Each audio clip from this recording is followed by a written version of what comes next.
nakaraang linggo po, may nakabangga po sa kotse namin while nakapark sa harap namin. Kita po sa CCTV namin na kasalanan ng motorcycle driver. Pumunta po kami sa police station para i-report. Doon po nalaman na wala pong lisensya yung driver, kaya sinamahan po ng police sa amo niya. Pagbalik po ng police station ay nagmamakaawa na magbayad na lang po sila for the sake na hindi ma-impound at ma-detain yung tauhan niya. Nangako sila na after nitong long weekend saka sila magbabayad. Pero sa ngayon ay hindi na namin sila makontak at nakablock na ang phone number namin sa kanila. Pwede po ba naming ituloy ang kaso? Ano po ang pwede naming gawin? Naku, ayan, gandang tanong. Attorney Noel? Yes, malinaw na malinaw ang sagot ho dyan. Ang sagot natin ay po pwedeng kasuhan. Ngayon, dahil pumunta ho kayo ng pulis, humingi ho kayo ng certification na dun sa report nyo para at least makakuha kayo ng ebidensya na totoong yung katotohanan dun sa nangyari. Kadalasan, ang tawag natin doon yung police report at saka police blotter. Kung makakakuha tayo, mas maganda. Ngayon, meron naman ho CCTV. Yung excerpt ng CCTV footage ay save ho natin. Yun ang magiging ebidensya. Anong kakaso pwede i-file natin? Pwede mo silang kasuhan ng reckless imprudence. Ngayon, iba naman din ho yung penalty kasi ho yung walang lisensya. Yung walang lisensya, tama ho yan. Kapag ka nagdadrive ka, pwedeng may impound yung sasakyan na dinadrive mo. Pero iba ang penalty dyan, iba rin ang penalty kapag ka nakabangga ka. Ang kaso sa pag ikaw ay nakabangga ay simpleng reckless imprudence resulting in damage to property. Attorney Dot.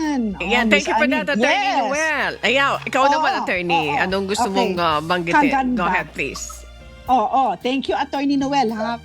Kaganda ng tanong kasi ginagawa talaga yan ng mga ibang nakakabangga. Hindi ba? Sasabihin, magbabayad, pagkatapos mawawala na. Okay. So, nung una silang pumunta dun sa police, sabi, magbabayad, dakdag ayos, etc. Tapos, biglang nawala na from the face of the earth.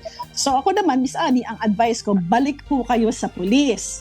Sabihin po ninyo sa police, hindi na po kami binalikan. Walang balak magbayad, itutuloy po namin ang demanda. Okay? So, Miss Annie, sabi nga ni Attorney Noel, ano ang pwede na ikaso? It's a criminal case. Ito po yung reckless imprudence resulting in damage to property. Okay. Dahil, Miss Annie, kita sa CCTV na nakabangga itong driver ng isang nakapark na sasakyan. Aba, wala talagang kasalanan yung tao na may-ari ng sasakyan na binangga, di ba? May CCTV, so may ebidensya ka na. Tapos, Miss Annie, ang tindi, walang lisensya etong driver. So, kaya nga sila nakipag-ayusan eh. Pero ngayon, ano nangyari? Merong pang mas mataas na multa yan kasi walang lisensya. Meron ka pang penalty dyan. Pagtapos, Miss Annie, doon sa employer, Miss Annie, ng driver, lalo na kung ito ay ginagamit para sa kumpanya, Miss Annie, yung employer pwede rin maging liable. Unang-una, pwede siyang papanagutin ng civil liability, Miss Annie. Kasi Miss Annie, ganito etong driver ay siya ang amo. Pag hindi kayang magbayad nitong kanyang empleyado, pwedeng ang employer nung driver ang magbayad. So Miss Annie, it's very important na balikan ang pulis at sabihin na nawala na. Wala na silang balak na magbayad. Para sa akin, ituloy po ninyo yung kaso kasi nakakainis, hindi ba? Nakakainis. Totoo naman Ayan. Sinabi, nakikipag-ayusan. Tapos hindi naman pala. Di ba?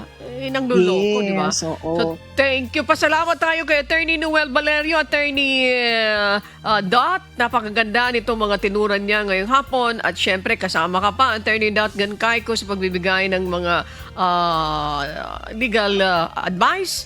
Attorney Noel, mula sa MCJ Law Center, maraming salamat po sa inyo, Attorney. Papasalamatan ko rin yung mga kasama ko po sa opisina, the Gancayco, Balasbas and Associates Law Offices, dyan po sa Ermita, Manila, na sila po ang nagre-research po para sa atin. Thank you very much! If you liked or learned from this video, please click subscribe.